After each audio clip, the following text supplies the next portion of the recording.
Bismillahirrahmanirrahim. Assalamualaikum warahmatullahi wabarakatuh. Pemirsa, apa kabar? Kembali Bincang iNews menyapa Anda di hari ini. Tentunya di hari ini kita akan berdiskusi dengan tema yang berbeda dari yang kemarin terkait dengan penyelenggaraan haji tahun 2023. Di studio telah hadir bersama saya Ibu Hajah Eka, Kepala Bidang Penyelenggaraan Haji dan juga Umroh Kementerian Agama Provinsi Nusa Tenggara Barat. Selamat pagi Ibu. Pagi. Bu, tentunya sehat, bugar. Amin. Sehingga kita dapat berdiskusi dan juga berbincang di iNews TV. Ini terkait dengan penyelenggaraan ibadah haji dan juga di tahun 2023 ini. Tentunya banyak persiapan yang telah dilakukan hingga saat ini. Penyelenggaraan hari ini, haji kalau boleh tahu itu untuk kloter pertama kapan, Bu? Baik, terima kasih Mbak. Assalamualaikum warahmatullahi wabarakatuh. Terima kasih atas undangannya dari pihak iNews TV.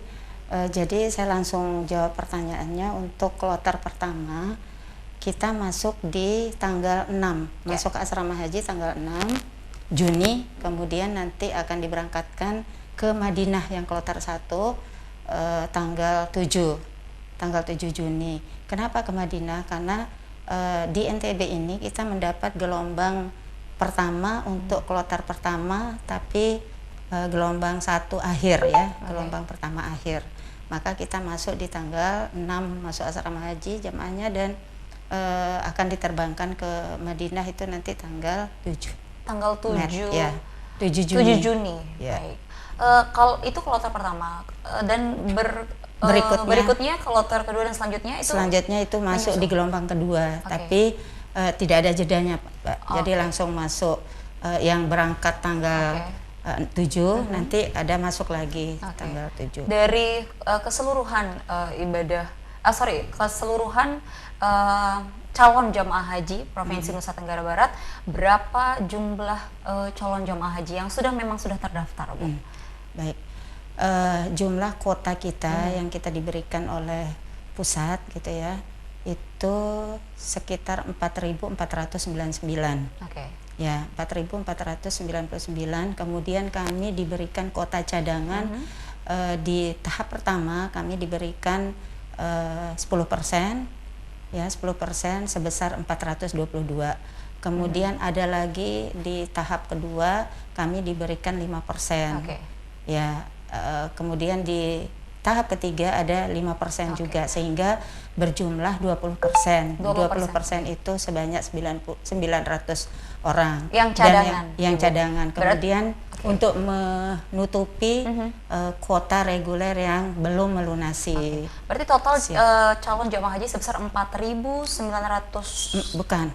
Jadi jumlah yang reguler sejumlah 4.499. Nanti ditambah dengan cadangan, tapi itu pun tidak semua yang bisa diakomodir karena sisa yang belum melunasi sebesar 292 orang. Jadi yang melunasi di NTB sebesar, kalau kita hitung persentasenya 93,4%. Itu yang melunasi. Sisanya nanti. Jadi sisanya nanti yang sisa tadi yang tidak melunasi sebesar 292 itu nanti akan diisi oleh jamaah cadangan.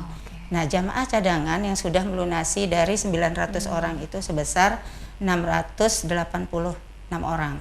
Dari 2000 tadi lagi mohon maaf, dari 685 orang dari cadangan yang sudah melunasi. Nah, itu nanti yang akan mengisi kuota yang belum melunasi tadi, kuota reguler. Berarti jumlah calon jamaah haji Provinsi Nusa Tenggara Barat sampai dengan saat ini belum 100%, karena masih menunggu. Sudah, dan kami sudah mengirim kloter bayangan istilahnya ya, untuk berikan panduan kepada Kemenak Kabupaten Kota untuk membuat pramanifestnya, nama-nama jamaah yang akan diberangkatkan, tentunya dengan persyaratan tadi sudah melunasi, sudah melakukan biometrik. Karena biometrik atau yang biasa dikenal dengan visa bio itu adalah syarat untuk pemvisaan. Nah, itu ngeling ke Arab Saudi. Sebelum saya bertanya tentang jumlah kloter yang dari Provinsi Nusa Tenggara Barat saja, berapa rupiah yang harus digelontorkan atau dikeluarkan oleh pelunasan dari calon jamaah haji ini? Ya, jadi untuk nilai BPIH itu kan sebenarnya 91 juta 500 sekian, ya. 91 juta. Nah, 91 juta itu jamaah haji sudah melakukan pendaftaran awal dengan nilai, ada yang 20 juta, ya. ada yang 25 juta. Baik. Nah, yang paling banyak memang setoran awalnya 25 juta. Kemudian terkait dengan berapa mereka harus setor gitu ya. Di sini kan yang berangkat tahun ini adalah banyak juga jamaah lunas tunda sejak 2020 dan 2021 gitu ya. Dan kemarin juga yang 2022 itu ada 50 kurang lebih 50% yang tertinggal untuk diberangkatkan tahun ini. Nah, itu kalau jamaah yang lunas tunda sejak 2020 ataupun 2021 mereka mendapatkan nilai manfaat. Jadi kita bisa akses juga melalui Haji Pintar ya.